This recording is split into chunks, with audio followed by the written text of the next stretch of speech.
Continuamos con la enseñanza bíblica, el divorcio, lo que dijo Jesús. Para que podamos comprender cabalmente a Mateo 19:9, es de suma importancia entender que en los días de la iglesia primitiva existían varias clases que representaban al pueblo. Número 1, los romanos. En ese tiempo eran el imperio mundial. Año 27 a.C. hasta el 476 después de Cristo. Número 2, los griegos, que venían de ser imperio mundial. Año 330 a.C. hasta el año 30 a.C. Además, el Nuevo Testamento, su original, fue escrito en griego. Número 3, los judíos, el pueblo de Dios del Antiguo Pacto.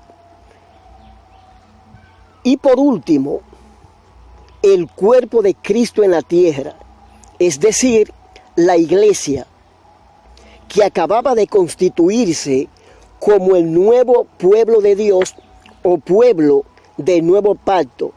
Véase el libro de los Hechos, capítulo 2. Cada uno de los evangelistas le escribió su evangelio a cada una de estas clases. El evangelista San Marcos, que anduvo con el apóstol San Pedro, le dirige su evangelio a los romanos. Véase a Primera de Pedro 5:13, que dice: la iglesia que está en Babilonia, elegida juntamente con vosotros, y Marcos, mi hijo, os saludan. El evangelista San Lucas, que anduvo con el apóstol San Pablo, le escribe su evangelio a los griegos. Lucas era compañero de viajes de San Pablo. En los Hechos de los Apóstoles, al narrar los grandes viajes del apóstol, habla en plural, diciendo: fuimos a, navegamos a. Véase también a Colosenses capítulo 4, versículo 14, que dice: os saluda Lucas, el médico amado, y Demas. Se dice que Lucas era griego. Y el apóstol San Juan, a quien muchos hermanos le hacen una petición para que escriba sobre la vida de Jesús, y por ende le escribe su evangelio a la iglesia, que acababa de constituirse como el nuevo pueblo de Dios. Y el apóstol San Mateo le dirige su evangelio a los judíos. Y es precisamente a los judíos a quienes se le dio la ley. Y en esa ley, o Taná, a ellos se le enseñó en Deuteronomio 24, del 1 al 4, que el divorcio era por cualquier causa. Y es por eso que en Mateo 19:9, los fariseos le preguntan a Jesús si era lícito el hombre repudiar a su mujer por cualquier causa, razón o motivo. Y es en este evangelio de San Mateo,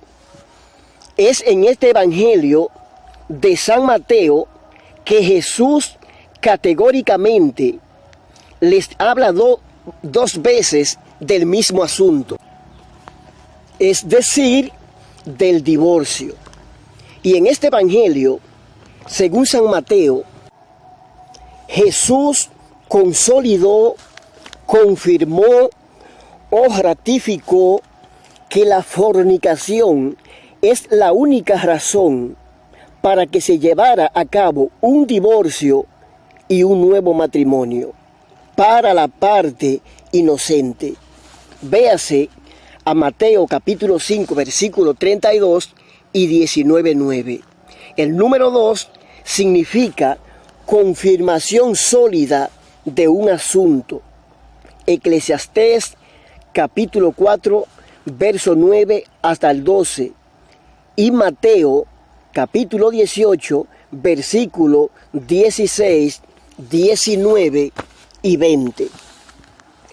Mateo 19, 9 es el verso bíblico que algunos saben y no quieren decir.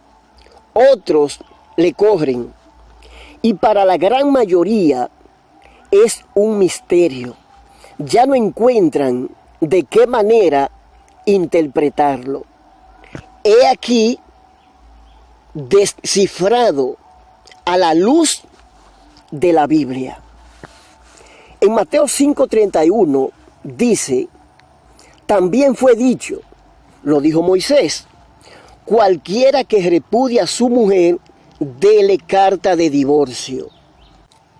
Y yo os digo, en la frase "y yo", aquí habla Jesús, quien se atribuye ser el Jehová del Antiguo Testamento. Véase a Éxodo capítulo 3, versos 13 y 14. Si hacemos una comparación del uso de la palabra Jehová en el Antiguo Testamento, inmediatamente nos daremos cuenta que es uno de los nombres del yo soy el que soy, y que se usa en referencia al Señor Jesucristo. Esto significa que el yo soy del Antiguo Testamento, Éxodo 3, 13, 14, es el mismo Jesús del Nuevo Testamento.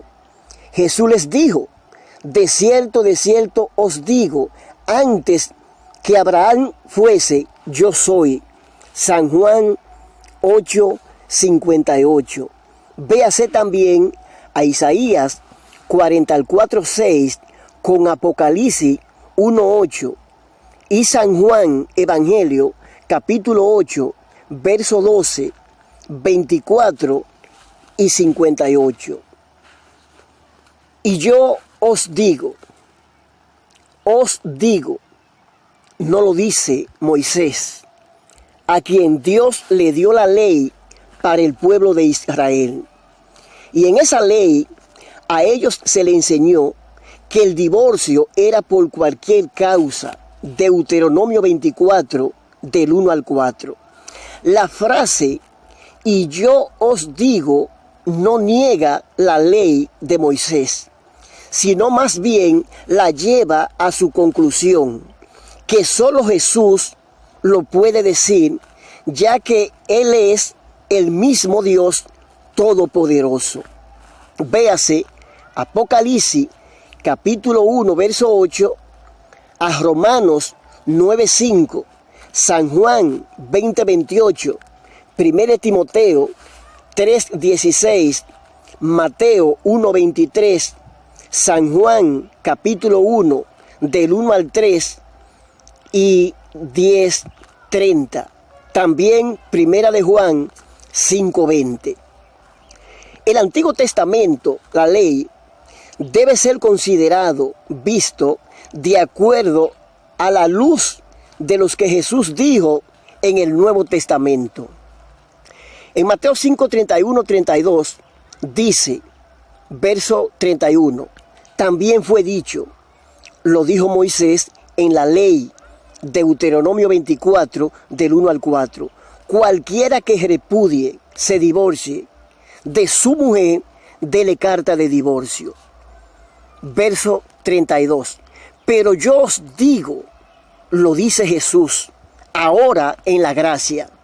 Véase a San Juan 1:17 y a Éxodo 31, verso 16, San Juan capítulo 5 y Colosenses capítulo 2, verso 16 y 17. Además, Romanos capítulo 9, verso 20 y 21.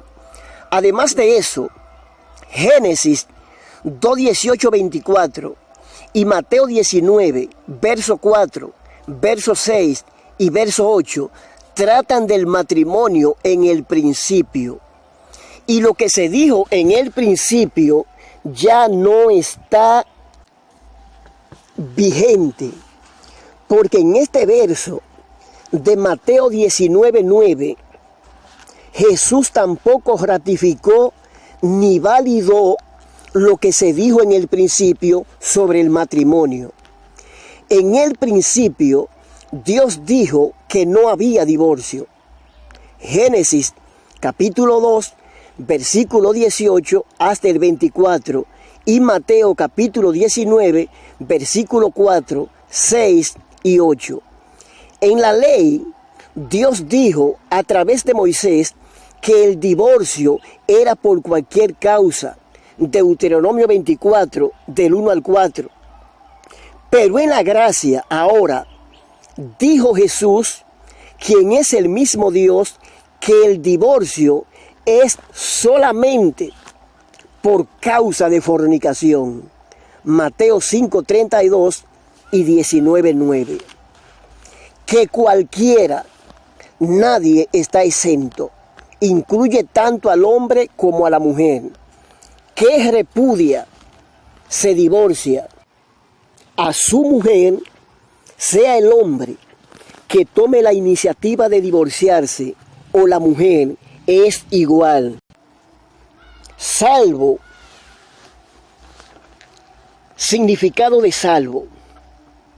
En el diccionario de español, etimología de la palabra salvo procede del latín salvus.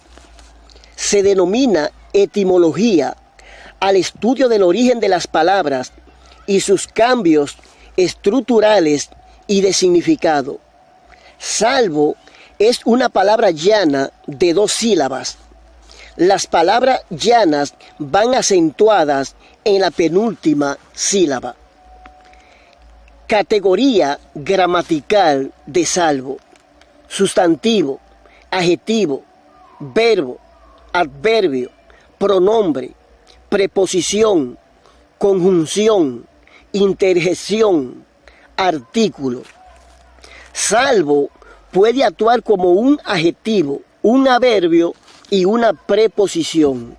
El adjetivo es la palabra que acompaña al nombre para determinarlo o calificarlo. El adverbio es una parte invariable de la oración que puede modificar, matizar o determinar a un verbo o a otro adverbio. La preposición es una categoría gramatical invariable que no tiene significado propio y que sirve para relacionar. Definición de salvo en el diccionario español. La primera definición de salvo en el diccionario de la Real Academia de la Lengua Española es ileso, librado de un peligro. Otro significado de salvo en el diccionario es exceptuado, omitido. Se aplica a la persona que ha salido ilesa de un peligro. Salieron sanos y salvos del vehículo accidentado. Preposición.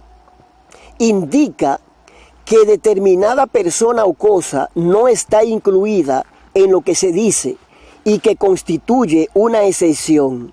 Indica que alguien o algo constituyen una excepción a lo expresado. Por ejemplo, Hechos capítulo 8, versículo 1 dice: y Saulo consentía en su muerte. En aquel día hubo una gran persecución contra la iglesia que estaba en Jerusalén, y todos fueron esparcidos por las tierras de Judea y de Samaria, salvo los apóstoles. Versión Reina Valera 1960. A partir de ese día, mucha gente comenzó a maltratar a los seguidores de Jesús que vivían en Jerusalén. Por eso, todos tuvieron que separarse y huir a las regiones de Judea y de Samaria. Solamente los apóstoles se quedaron en Jerusalén. Versión traducción en lenguaje actual. En aquel día se desató una gran persecución en contra de la iglesia en Jerusalén, y todos fueron esparcidos por las regiones de Judea y Samaria, excepto los apóstoles. La Biblia de las Américas. Véase también a San Marcos capítulo 6, versículo 5, que dice: y no pudo hacer allí ningún milagro, salvo que sanó a unos pocos enfermos, poniendo sobre ellos las manos. Versión Reina Valera 1960.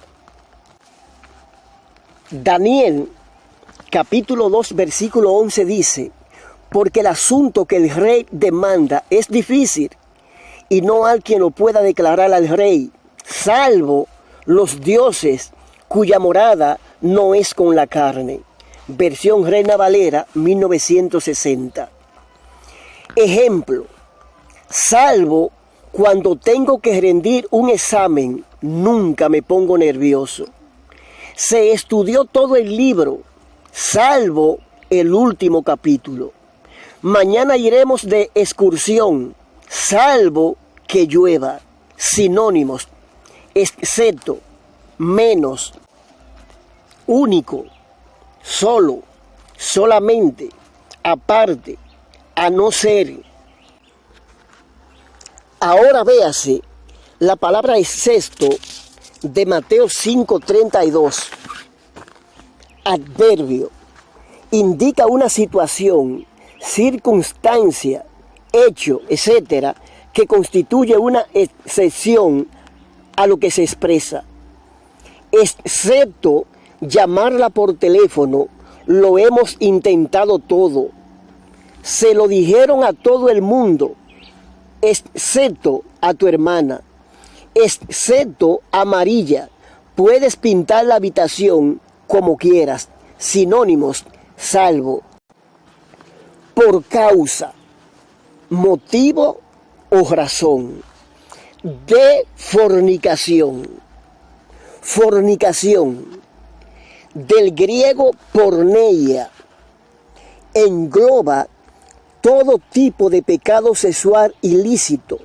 Véase: adulterio, infidelidad, pecado sexual, inmoralidad sexual, bestialidad, homosexualismo, lesbianismo, pornografía, masturbación. Véase a Jeremías capítulo 3, versos 6, 7 y 8, donde al adulterio espiritual de la nación de Israel, Jehová Dios le llama fornicación, dando a entender claramente que fornicación y adulterio es el mismo pecado sexual, y se casa con otra. Muchos enseñan que la fornicación y el adulterio no es el mismo pecado sexual. Dicen ellos que por ende Jesús le está hablando aquí a unos viagos. La frase "y se casa con otra" nos da a entender claramente que Jesús les está hablando a dos personas que son casadas. Otros dicen que Jesús usa la palabra fornicación en Mateo 5:32 y 19:9 para referirse a la infidelidad en el noviazgo, y erróneamente usan a Deuteronomio 22 del 13 al 19, el cual tiene otro significado muy diferente al que muchos le dan.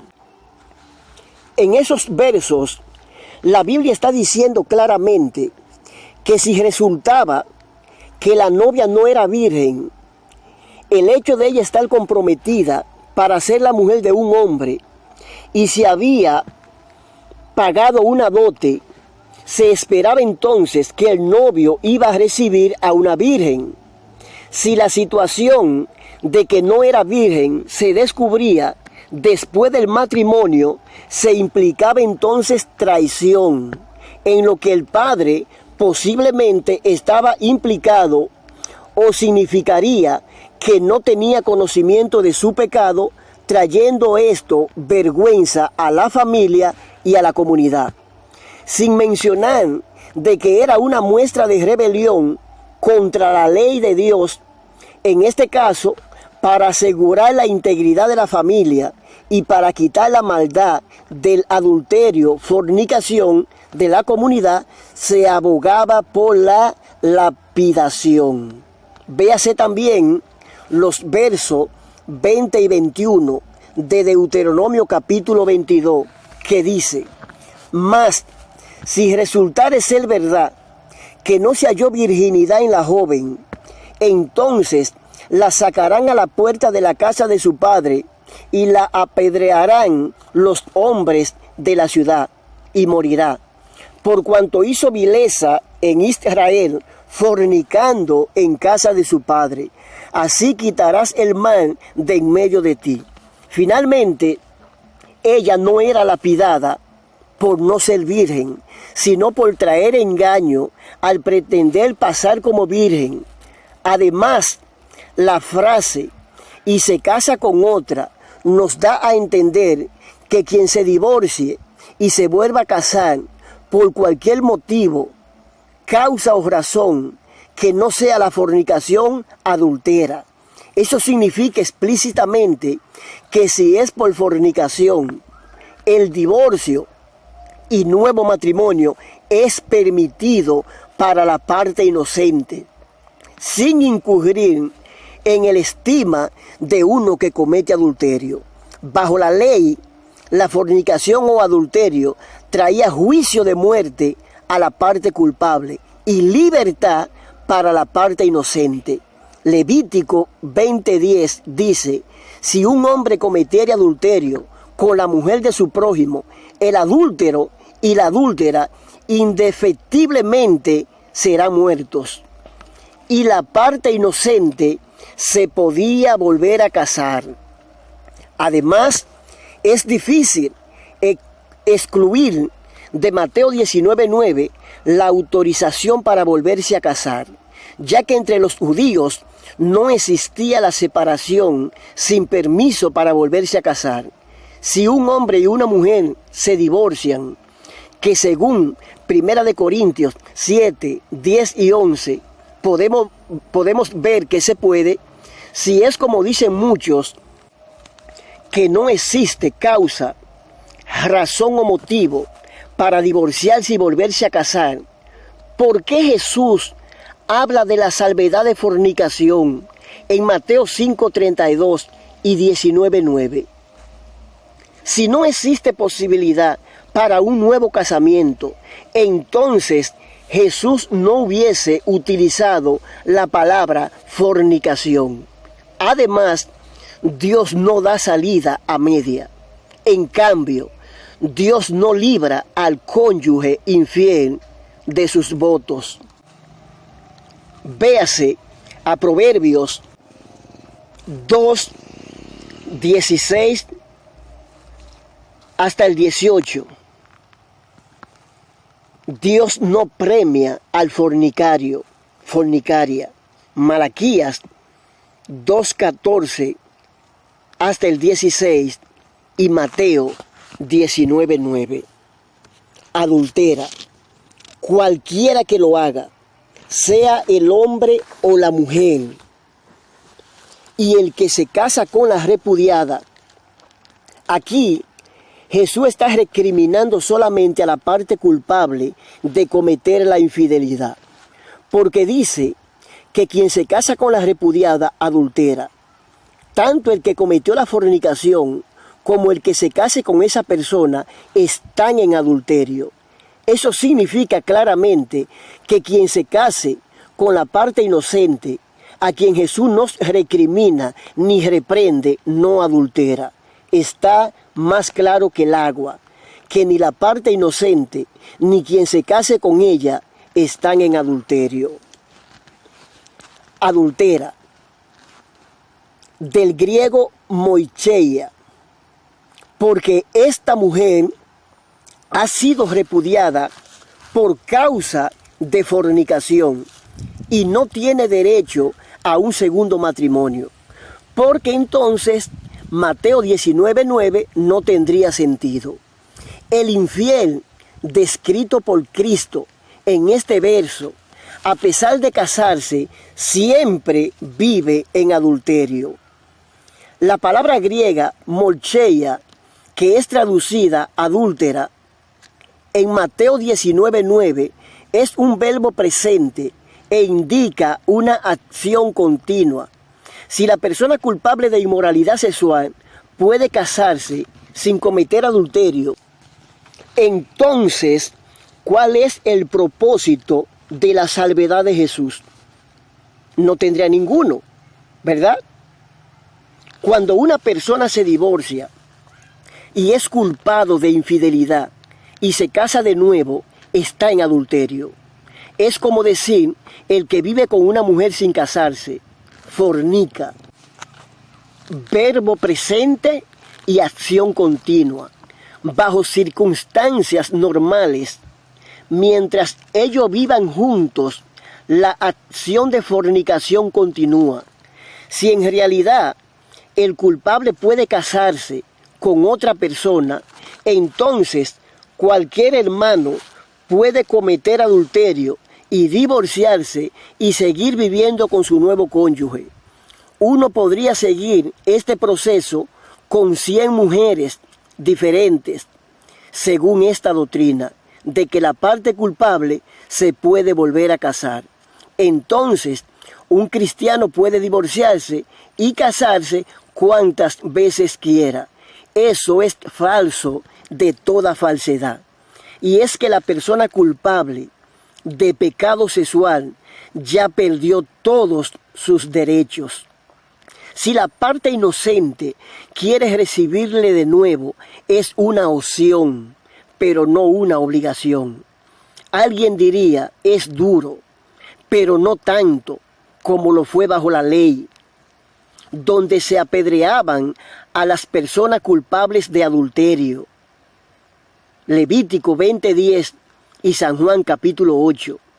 Para la parte culpable de fornicación salvarse, tiene que permanecer solo, hasta que Cristo venga o esa persona vaya a Él, sirviéndole al Señor en obediencia y santidad. El Señor nos salva del pecado, no en el pecado. Lo dijo el Maestro.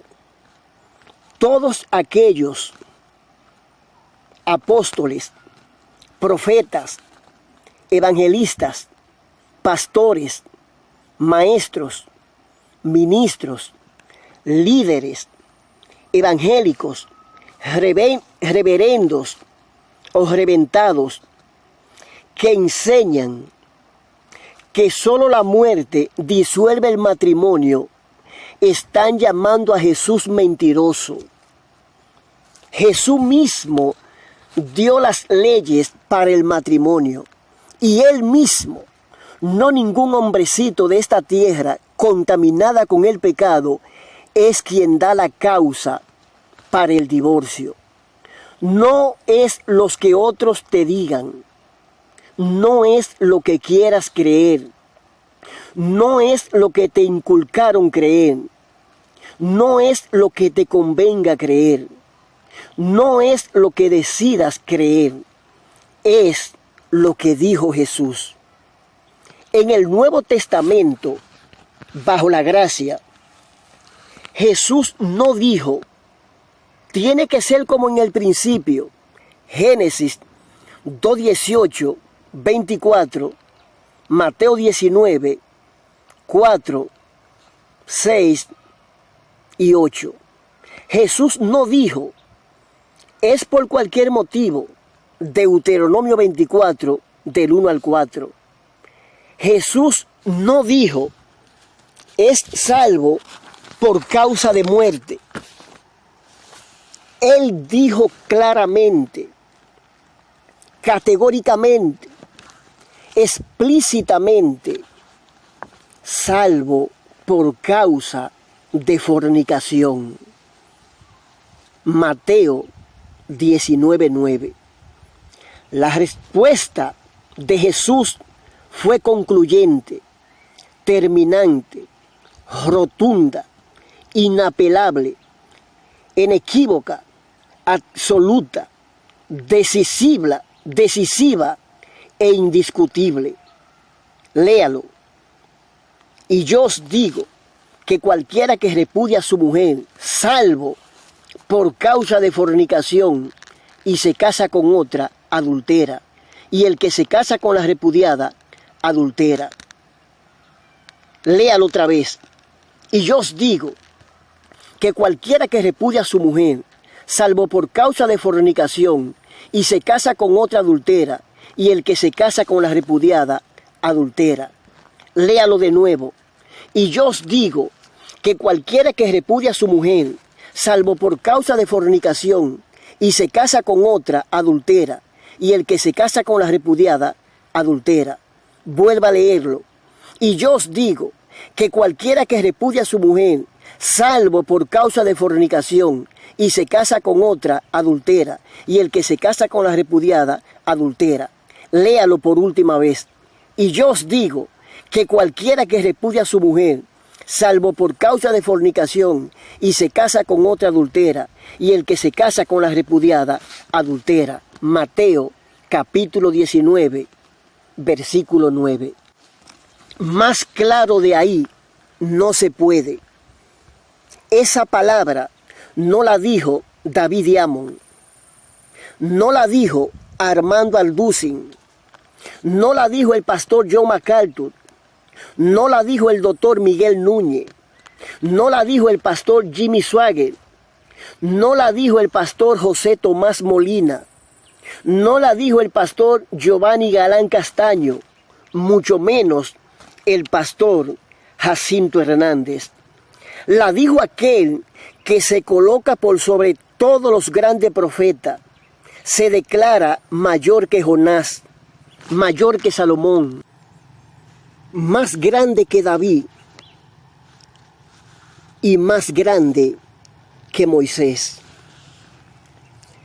La razón por la cual San Marcos, que le escribió su evangelio a los romanos, y San Lucas, que le escribe a los griegos, omiten o no mencionan la excepción de fornicación de Mateo 5:32 y 19:9, es que ningún romano o griegos dudó jamás que el adulterio constituyese causal de divorcio.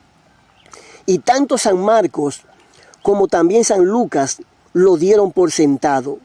Véase a San Marcos, capítulo 10, versos 11 y 12, que dice: y les dijo, cualquiera que repudia a su mujer y se casa con otra, comete adulterio contra ella. Y si la mujer repudia a su marido y se casa con otro, comete adulterio. San Lucas 16:18 también dice: todo el que repudia a su mujer y se casa con otra, adultera, y el que se casa con la repudiada del marido, adultera. Tantos San Marcos como el evangelista San Lucas tenían la revelación de la salvedad de fornicación de Mateo 5:32 y 19:9. Pero como dice un refrán, no iban a llover sobre mojado. Igualmente Pablo, en Romanos capítulo 7, versículo 1 y 3, que dice: ¿acaso ignoráis, hermano, pues hablo con los que conocen la ley, que la ley se enseñorea del hombre entre tanto que éste vive? Porque la mujer casada está sujeta por la ley al marido mientras éste vive. Pero si el marido muere, ella queda libre de la ley del marido. Así que, si en vida del marido se uniere a otro varón, será llamada adúltera. Pero si su marido muriere, es libre de esa ley, de tal manera que si se uniere a otro marido, no será adúltera. Aquí, el apóstol San Pablo, al referirse a la ley judía y romana, ignora la posibilidad de divorcio en caso de fornicación, cosas que ambas leyes incluyen. Deuteronomio 24, del 1 al 4, Mateo 5, 32 y 19, 9, y San Marcos, capítulo 10, verso 11 y 12. Además, el apóstol San Pablo no se proponía dar una enseñanza sobre el divorcio, solo hablaba de la ley romana y judía. Pablo compara la ley con un esposo. El cristiano es la esposa que ha muerto a la ley. La ley sentenció a muerte al pecador. En Cristo, nuestro sustituto, morimos y resucitamos, de modo que ahora somos de Cristo y no de la ley. Véase también a 1 Corintios, capítulo 7, versículo 39, donde el apóstol San Pablo les habla a los corintios. Corinto, la cual era una antigua ciudad griega. Si ya usted conoce a Dios, eres cristiano, cristiana, evangélico, evangélica, y te casa dentro del evangelio con conocimiento, solamente existe una razón, causa o motivo para que usted, si así quiere, se divorcie y se case de nuevo. ¿Cuál es ese motivo? La fornicación. Mateo 5, 32 y 19, 9. Si te divorcias de tu pareja por cualquier otra causa que no sea la fornicación, si te vuelve a casar, está en adulterio. Y quien se case contigo también está en adulterio. Es importante que usted sepa que la muerte, Romanos 7, del 1 al 3, y 1 Corintios 7, 30 al 9, no se menciona como causa, razón o motivo, porque todo aquel que muere físicamente ya ha dejado de existir en esta tierra. Cuando Jesús dijo que la fornicación era la única causa para que en un matrimonio la parte inocente se divorcie y se vuelva a casar, Jesús les estaba hablando a personas que conocían la ley, con conocimiento. Significa que si te casas dentro del evangelio, la fornicación o infidelidad es la única causa. Pero además de eso, es importante que entienda con toda claridad que aparte de la fornicación, también existen otras dos razones para un divorcio y un nuevo matrimonio. Y es en el caso de una persona que venga divorciada del mundo. 1 Corintios, capítulo 7, versos 8 y 9. Y 2 Corintios, capítulo 5, versículo 17.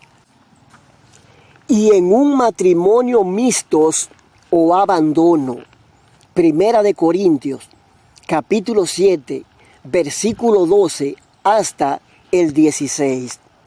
En estos dos últimos casos, usted se casó no siendo cristiano, cristiana, evangélico, evangélica. Cualquier nuevo casamiento que no sea por unas de estas tres causas ya expuesta aquí es en realidad adulterio, porque Dios, fuera de cada una de estas causales, no reconoce el divorcio. Véase a Malaquías, capítulo 2, versos 14 hasta el verso 16, que dice: Mas diré, ¿por qué? Porque Jehová ha atestiguado entre ti y la mujer de tu juventud, contra la cual has sido desleal, siendo ella tu compañera y la mujer de tu pacto. ¿No hizo él uno, habiendo en él abundancia de espíritu? ¿Y por qué uno? Porque buscaba una descendencia para Dios. Guardaos, pues, en vuestro espíritu, y no seáis desleales para con la mujer de vuestra juventud, porque Jehová Dios de Israel ha dicho que él aborrece el repudio, divorcio. Solamente existen 3 condiciones en las Escrituras dadas para el divorcio y nuevo matrimonio. Estas son: 1. Fornicación, Mateo 5, 32 y 19, 9. 2. Divorciado o divorciada en el mundo. Primera de Corintios, capítulo 7, verso 8 y 9. Y segunda de Corintios, capítulo 5, versículo 17. Y 3. Matrimonio mixtos. Primera de Corintios, capítulo 7, versículo 12 hasta el 16. Y al que cubre de iniquidad su vestido, dijo Jehová de los ejércitos, guardaos pues en vuestro espíritu y no seáis desleales, infieles. Además, también 1 Corintios, capítulo 7, verso 10 y 11, dice: pero a los que están unidos en matrimonio, casado, nadie se puede divorciar y casarse de nuevo si no tiene base o fundamento bíblico, como por ejemplo, infidelidad, Mateo 5, 32 y 19, 9, matrimonio mixtos, 1 de Corintios 7, verso 12 y 16, y divorciado o divorciada en el mundo, 1 Corintios 7, 8 y 9, y 2 de Corintios, capítulo 5, versículo 17. Mando, no yo, sino el Señor, que la mujer no se separe del marido, y si se separa, se divorcia, por motivos no bíblicos, quédese sin casar, o reconcíliese con su marido, y que el marido no abandone a su mujer.